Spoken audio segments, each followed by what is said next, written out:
Hello, everybody. Welcome to Pottery 3, the 24-inch large coil. In this one, you are going to do a project that I learned about a long time ago when I was student teaching up in kind of northern Wisconsin, um, in a little town called Boyceville. They actually kind of did this project. I think it was a middle school project, and it was pretty interesting. You're using the largest coil that we have. So they'll be pretty thick. I think the way they did it is they actually hand rolled everything, and then I think they could only fire like maybe six of them at a shot in the film they had. So um, I don't know how he did it.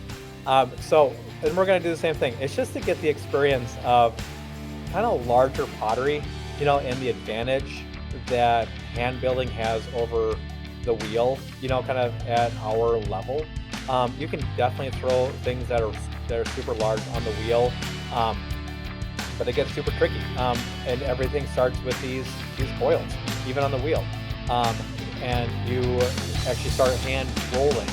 I think I showed you a video in one of them, in one of the projects that we do, about how they hand roll these coils, put them on the top of a thrown piece, and just kind of keep building it up, kind of thing. So it just gets really interesting. And then they actually use a forklift, to lift up these pottery pieces and drive them through the kiln, that they had a handmade kiln.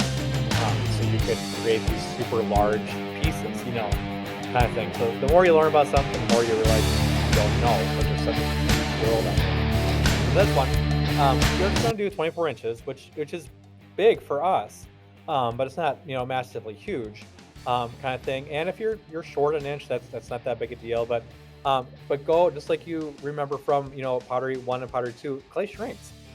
So build it up to about 26 inches.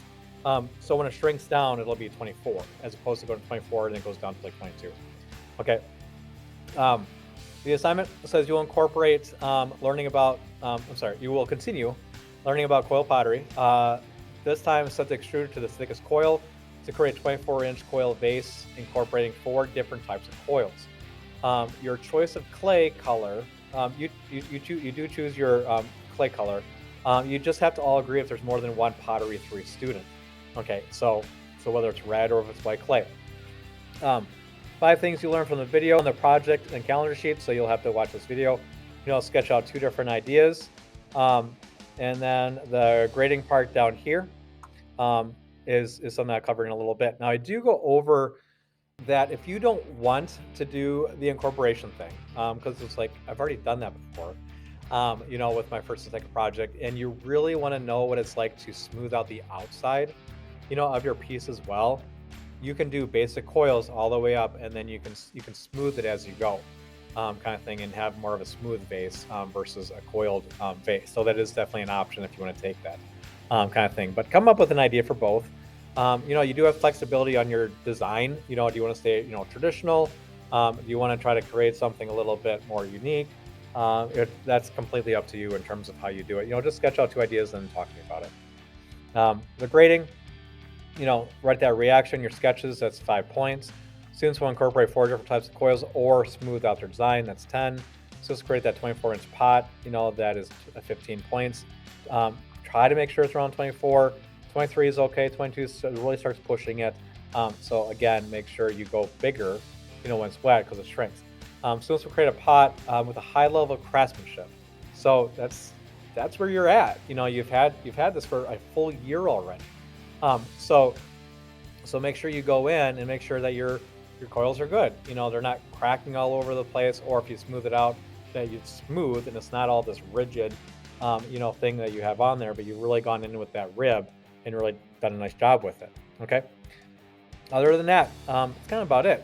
So kind of watch that video, get your ideas sketched, talk to me about it, and again, decide if you want this in white clay or red clay or whatever. And then also in terms of like decoration, if you want to put a different color slip on, and because you want to go in and do a sgraffito technique or a carved bowl technique, or if you just want to just do a simple glaze, it's fine too. So you're old enough and experienced enough that you can kind of start thinking 2-3 steps ahead. How do you want this decorated, in terms of its color.